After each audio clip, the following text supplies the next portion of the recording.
Bismillahirrahmanirrahim. Assalamualaikum warahmatullahi wabarakatuh. Selamat pagi, selamat siang semuanya. Bertemu lagi dengan saya dalam mata kuliah Navigasi Perikanan. Ya, di Navigasi Perikanan ini, di pertemuan ketiga ini kita akan berbicara mengenai navigasi pedoman. Kenapa navigasi pedoman ini penting? Karena dalam kegiatan perikanan tangkap perlu adanya pedoman yang digunakan untuk mengarahkan nelayan ke lokasi yang akan dicapai gitu ya. Berbeda dengan kegiatan pelayaran niaga misalnya atau kegiatan pelayaran dalam sarana transportasi misalnya, kegiatan perikanan tangkap ini sifatnya lebih unpredictable gitu ya. Kita kadang tidak bisa menentukan atau tidak bisa diprediksi gitu. Apakah lokasi yang awal kita tentukan untuk didatangi betul ada ikannya, atau kalau nggak ada, oh berarti kita harus pindah gitu ya. Sehingga harus ada pedoman-pedoman yang digunakan gitu. Pedoman-pedoman ini sebetulnya banyak yang sudah digunakan secara canggih gitu ya, terutama untuk kapal-kapal besar. Namun demikian, kita juga harus mengetahui bahwa ada alat-alat sederhana atau yang lebih simpel yang digunakan oleh nelayan, terutama nelayan tradisional, dimanfaatkan untuk pedoman dalam kegiatan pelayaran gitu. Mengingat kalau nelayan skala kecil itu dananya juga minim ya, sehingga tidak bisa membeli alat-alat yang canggih seperti itu. Karena untuk nelayan-nelayan sederhana ini misalnya untuk mengetahui lokasi dia berada itu hanya biasanya menggunakan patokan-patokan benda-benda yang ada di darat misalnya, atau bisa juga menggunakan benda-benda angkasa misalnya, seperti itu. Dan minimal biasanya dia membawa kompas. Nah, pedoman yang digunakan ini yang pertama ada kompas ya. Kompas ini yang akan kita bahas pada kesempatan ini. Kemudian ada navigasi elektronik. Di sini nih contohnya saya ambil 3 aja. Yang pertama ada GPS. GPS ini sudah sering kita gunakan ya, walaupun GPS yang kita gunakan di darat itu memanfaatkan sinyal internet gitu, berbeda. Beda dengan yang di laut, karena di laut kadang ada internet, kadang tidak ada, hanya menggunakan satelit gitu ya, sistem informasinya. Kemudian ada sonar. Sonar ini adalah sonar navigation ranging gitu. Ini alat pendeteksi bawah laut ya yang digunakan untuk sama pelayaran juga navigasi. Dia menggunakan media gelombang akustik kalau sonar. Kemudian kalau radar ini dia menggunakan gelombang radio gitu ya. Radar ini biasanya untuk mendeteksi benda-benda yang ada di darat gitu ya. Maksudnya di udara, di atas permukaan air. Kalau sonar itu di bawah. Sonar juga biasanya digunakan untuk prinsip penggunaan echosonder. Nah, jenis kompas ini ada 2. Ada yang analog, yang seperti ini, analog ya. Yang biasanya ada jarumnya, kemudian menggunakan magnet, dan ada airnya, itu biasa namanya kompas analog. Kemudian ada kompas digital. Nah, ini sudah menggunakan kelistrikan, biasanya memanfaatkan sinyal-sinyal untuk mendeteksi gelombang elektromagnetik bumi gitu. Nah, kemudian prinsip kerja kompas ini terutama analog, dia biasanya mendeteksi kemagnetan bumi gitu ya, sehingga bisa menunjukkan arah utara dan selatan bumi gitu seperti apa gitu.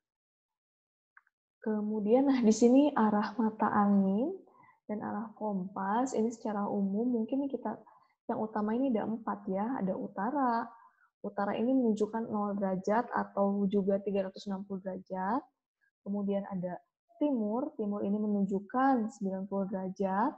Kemudian ada selatan yang menunjukkan 270 derajat. Kemudian ada barat yang menunjukkan 270 derajat. Kemudian di antara 4 arah mata angin utama ini, di antaranya ada juga timur laut, kemudian ada tenggara, ada barat daya, ada barat laut gitu ya. Karena kan dalam bepergian gitu ya, berangkat kita tidak selalu lurus ke utara gitu, tidak selalu. kanan ke timur gitu, tidak selalu. Kadang kita ke sini gitu ya. Sesuai dengan tujuan kita gitu akan pergi kemana. Kemudian kita ke satuan simbol, ini arah ditunjukkan dalam satuan derajat gitu ya. Karena biasanya menggunakan koordinat kartesius kan. Kemudian ada simbol menit, kemudian ada simbol detik gitu ya. Jadi di antara 1 derajat ke 2 derajat itu ada menit gitu ya. Jadi kalau ada jarum di antara 1 dan 2 itu menit gitu. Kemudian ada di antara menit juga ada detik gitu. Jadi 1 derajat ini sama dengan 60 menit. Dan 1 menit sama dengan 60 detik gitu ya. Tuh coba harus diingat-ingat ya. Ini sudah. Nah, arah ditunjukkan oleh kompas ini selalu menunjukkan arah utara dan selatan bumi gitu ya. Jadi mengarah kepada kutub-kutub kemagnetan bumi gitu. Kemudian arah utara yang ditunjukkan kompas ternyata ini selalu berbeda-beda ya. Jadi tidak selalu menunjukkan kepada utara dan selatan bumi secara akurat gitu. Kenapa tidak akurat? Karena ternyata kompas ini dipengaruhi juga oleh lokasi di mana kompas itu digunakan. Selain itu dipengaruhi juga oleh benda-benda di sekitar kompas gitu. Karena magnet itu sangat terpengaruh oleh benda-benda yang konduktor gitu ya, terutama besi dan baja. Misalnya kalau dia ukurannya besar, itu bisa mempengaruhi kemagnetan kompas gitu. Sehingga ketika kita melihat arah utara yang ada di kompas itu kadang ada bergeser dari utara yang sesungguhnya. Nanti kita lihat apa saja yang menyebabkannya. Kemudian berdasarkan perbedaan itu dalam pelayanan perikanan ada 3 jenis utara yang bisa digunakan gitu ya. Karena perbedaan tadi ya antara utara yang sesungguhnya dengan utara yang ditujukan kompas gitu. Yang pertama itu ada utara sejati. Utara sejati itu adalah utara dan selatannya bumi yang sesungguhnya gitu ya, atau kondisi geografis gitu. Kemudian ada utara magnet atau utara yang dipengaruhi oleh kemagnetan bumi. Kemudian utara sejati itu disebut juga true north atau TN gitu ya. Kalau utara magnet itu magnetic north. Kemudian ada utara pedoman. Nah, utara pedoman ini pedoman atau kompas gitu yang kita pegang gitu ya. Jadi arah utara yang ditunjukkan oleh kompas. Atau disebut juga kompas north ya, atau arah utara yang ditunjukkan pada kompas.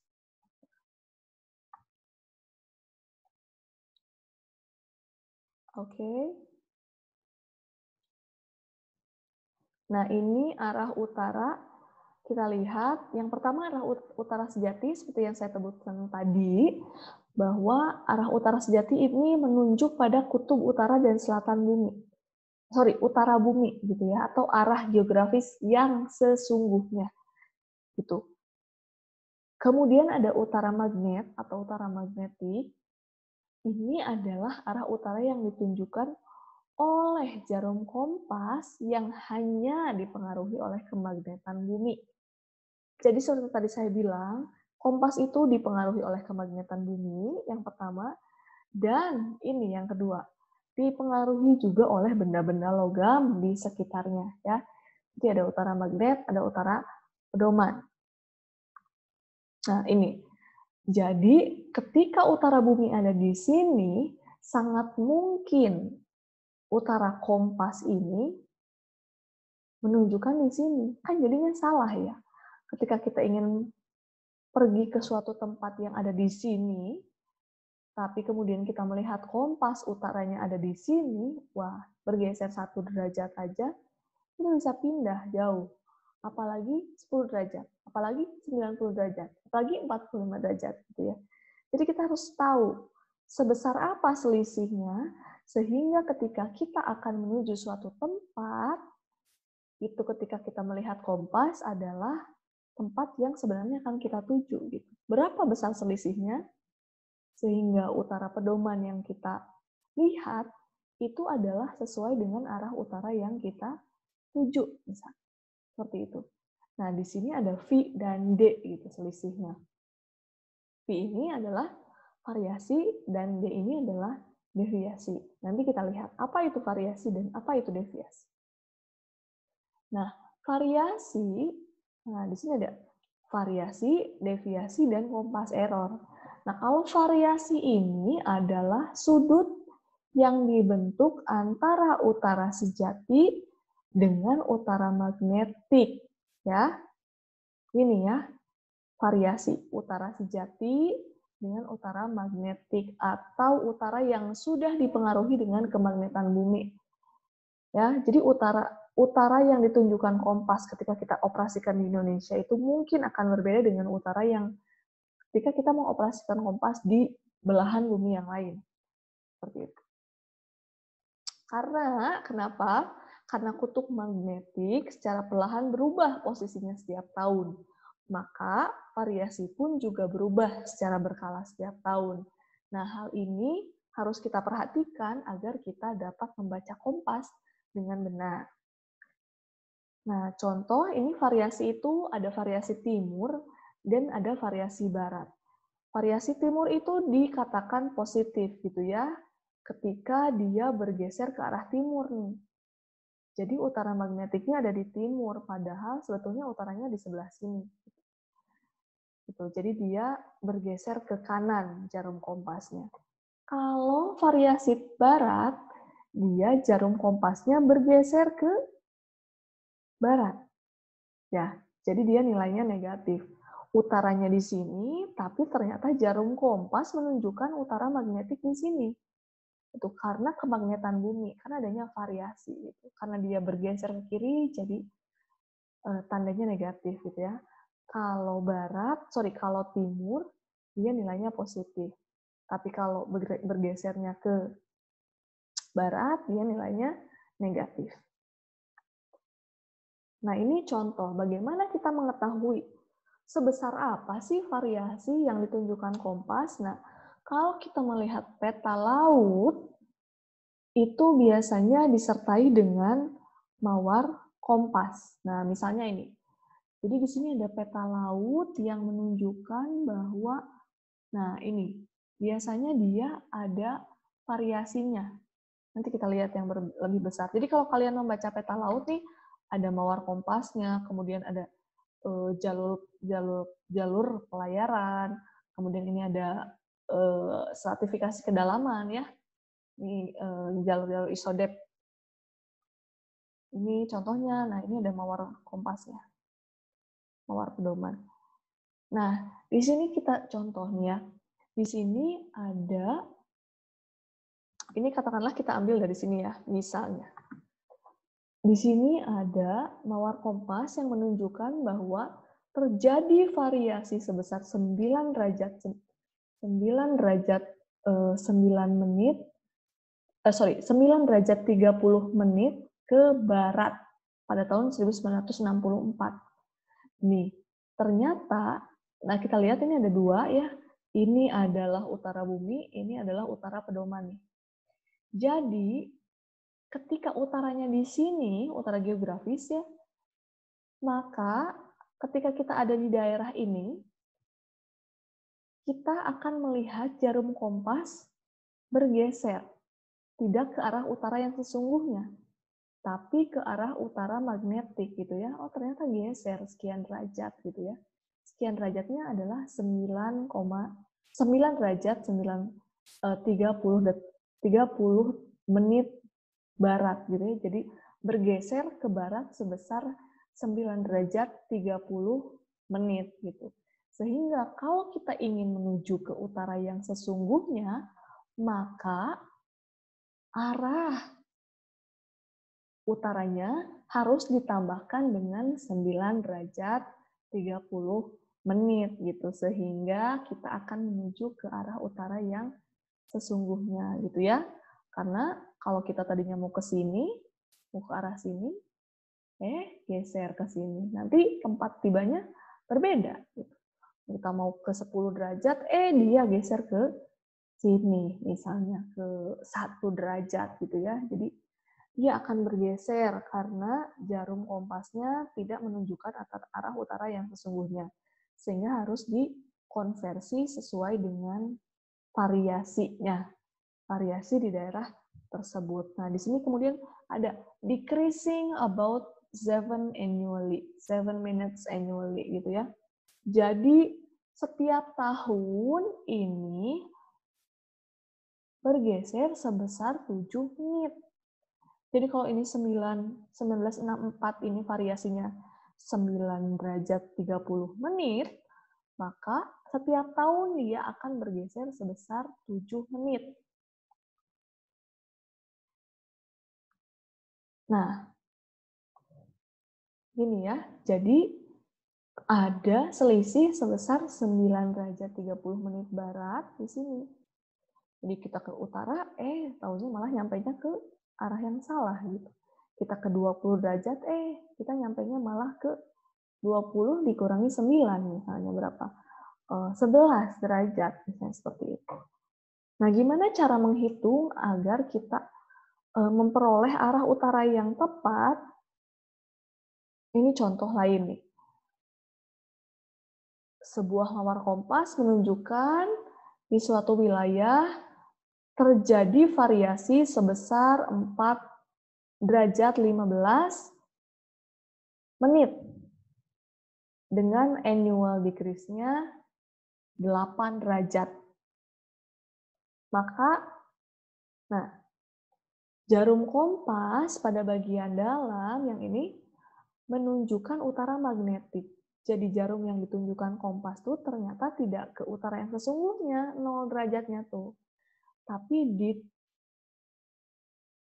350 ditambah 5, ya ditambah 4,15 gitu ya. Jadi 354 derajat 15 menit gitu. Jadi kalau kita mau ke utara yang sesungguhnya, ini harus digeser, dikonversi, melihat variasi ini. Gitu.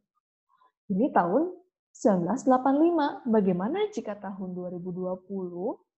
Kita lihat. Nah, untuk mengaplikasikan peta ini di tahun 2020, maka kita harus menghitung rentang waktu ya. Jadi ketahui misalnya variasi tahun 2020 berapa nih kita ingin menghitung. Oke, variasi tahun 1985 ini 4 derajat, perubahan tahunannya 8 derajat. Maka kita hitung dulu rentang waktunya, ini 35 tahun ya. Kemudian rentang waktu 35 tahun itu dikali annual decrease-nya. 8 menit berarti 280 menit.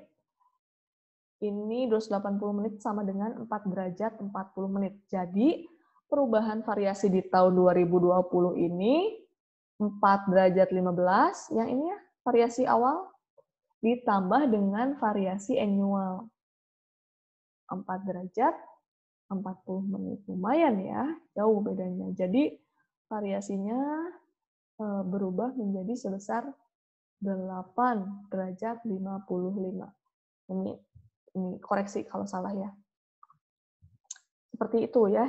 Jadi beda nih variasi ketika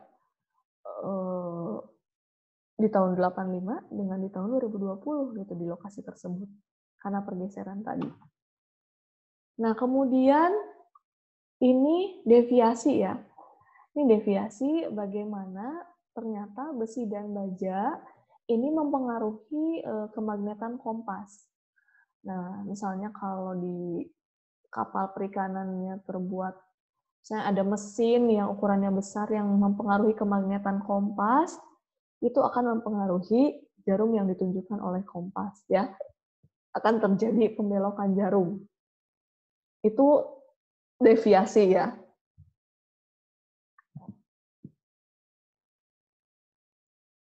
Nah, misalnya ini, ketika posisinya seperti ini kapalnya, ketika arah haluannya kapalnya ke sini, oke, dia tidak terpengaruh nih. Tapi ketika haluannya berubah, ternyata kan harusnya utaranya tidak berubah ya. Tapi karena ada benda ini, engine ya, mesin,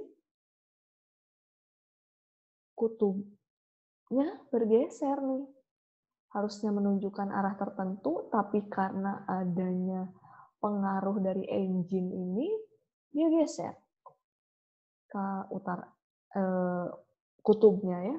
Kemudian kalau haluannya berubah, kutubnya geser lagi. Kan harusnya kutub sebetulnya sama-sama aja kan, mau dia berubah haluan seperti apa, tapi karena adanya pengaruh benda di sini, engine gitu ya, dia menjadi berubah gitu kutubnya. Nah, ini mempengaruhi juga kutub yang ditunjukkan oleh kompas gitu ya.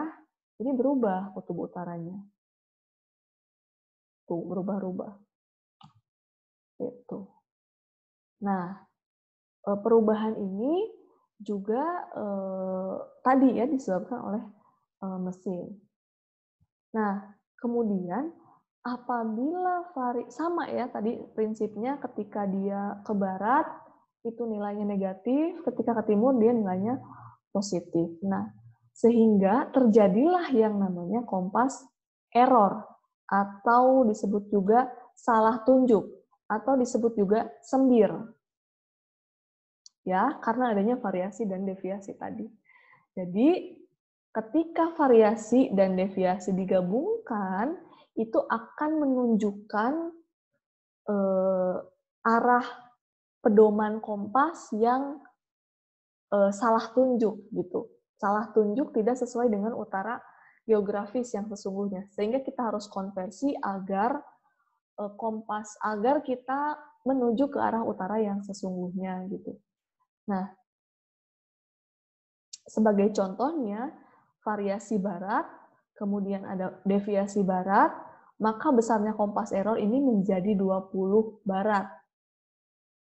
Tapi kalau 20 barat, variasinya 20 barat dan deviasinya 12 timur, maka kompas errornya menjadi 8 barat ya. Jadi bayangkan saja si jarum kompas ini dia bergeser ke kanan dan ke kiri akibat adanya variasi dan deviasi gitu.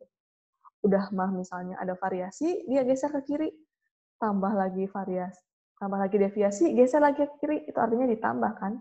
Jadi double tuh errornya.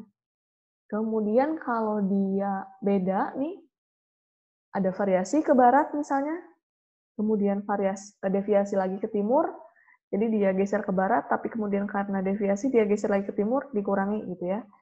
Jadi aturannya ketika variasi dan deviasinya sama, misalnya sama-sama barat, itu ditambahkan ya.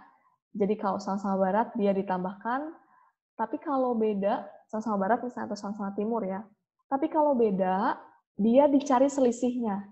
Tidak senama misalnya ini ya, contohnya ini. 12 barat, 12 timur, kompas errornya menjadi 8. Mudah-mudahan paham ya. Jadi kalau dia barat dan barat itu ditambah, tapi kalau beda barat dan timur misalnya atau timur dan barat itu dicari selisihnya. Gitu ya. Jadi kompas yang salah menunjukkan arah utara akibat adanya variasi dan deviasi itu intinya.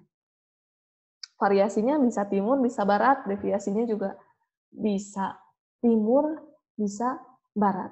Nah, gitu. Ini rumus perhitungannya. Jadi kompas error atau salah tunjuk atau sembir itu variasi tambah deviasi gitu ya. Tapi kalau senama, tapi kalau beda nama timur barat itu dicari selisihnya. Nah, kalau variasi salah tunjuk dikurangi deviasi dan deviasi salah tunjuk dikurangi variasi. Kita lihat contoh nih ya. Perhitungan kompas error. Di sini ada T, T itu sejati ya, true north. Kemudian ada magnetic atau utara magnetik, kemudian ada utara kompas atau utara pedoman. Nah, di sini utara sejatinya terjadi variasi sebesar 15 derajat ke barat. Geser kan ke kiri, dia magnetiknya. Kemudian ditambah lagi deviasi 5 derajat ke barat. Jadi errornya 20 ke barat. Paham ya mudah-mudahan. Nanti kita diskusi kalau kurang paham. Kemudian ini contoh lain, ini utara magnetik, utara sejatinya mendapatkan variasi 20 ke barat. Tapi deviasi 12 ke timur. Ya. Jadi salah tunjuknya jadi di sini. Kompas errornya. Jadi 8 ke barat. Ya. Kemudian ini utara sejatinya di sini, tapi ada variasi sebesar 10 derajat ke timur. Sehingga ada utara magnetik ya.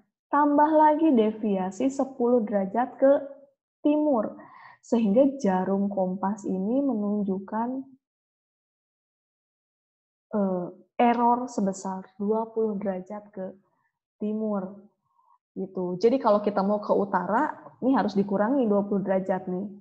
Jadi kalau kita mau ke 0 derajat, karena kompas error 20 derajat, jadi kita datangnya ke 20 derajat nih. Jadi kalau mau ke 0 derajat, jadi harus dikurangi 20 ya. Jadi kita akan menuju arah yang tepat. Gitu. Sama, ini juga karena si kompasnya menunjukkan error 8, sehingga kita harus tambah 8 derajat untuk menuju utara yang sesungguhnya gitu. Sehingga kita nggak nyampainya ke sini, tapi ke sini. Begitu. Nah, sebuah contoh nih.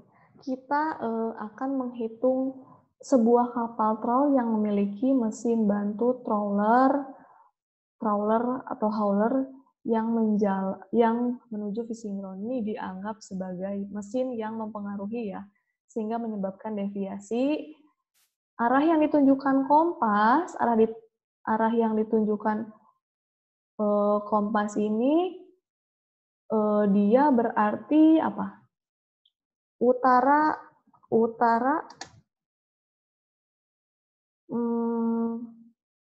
Utara pedoman. Kemudian utara pedomannya sebesar berapa? 30 derajat ya. Kemudian variasi kompasnya 2 derajat ke barat.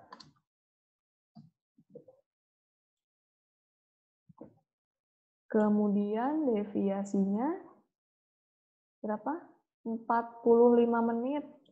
45 menit ke timur. Nah, berapa kompas errornya? Seperti yang tadi saya sampaikan bahwa kompas error ini ketika dia senama, dia akan ditambahkan. Tapi ketika beda nama, dia harus dicari selisihnya. 2 derajat ini sama dengan berapa? 120 ya. 120 menit barat. Jadi kompas errornya 120 ditambah, karena dia beda nama dikurangi 45 sama dengan 28, 75 ya.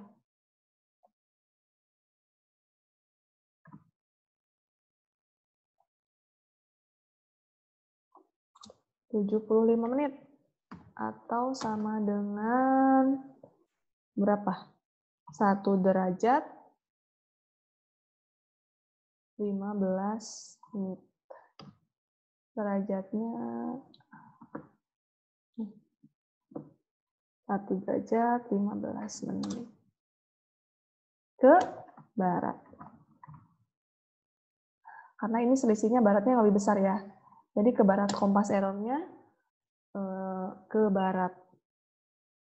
Jadi berapa kompas error dengan adanya faktor kemagnetan tersebut? Kompas errornya 1 derajat 15 menit ke barat. Ya, jadi kalau kita mau mencari utara sejatinya, berapa derajat gitu. Karena dia bergeser 1 derajat 15 menit ke barat, maka utara sejatinya di ke sini ya.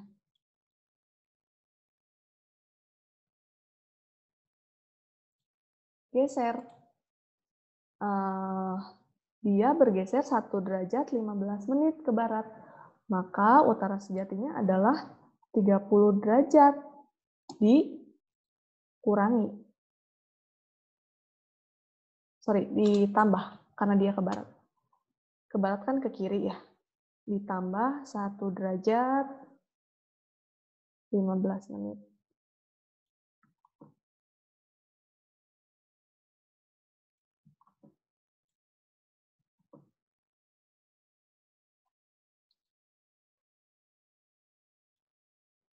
Sama dengan 31 ya.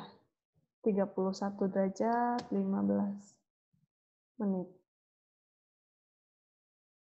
Ini adalah utara pedoman. Oke. Itu saja. Kalau kurang jelas, nanti kita akan bahas di diskusi ya. Silahkan tanyakan di diskusi. Google Classroom. Itu saja penjelasan dari saya. Terima kasih atas perhatiannya. Wabillahi taufiq wal hidayah. Assalamualaikum warahmatullahi wabarakatuh.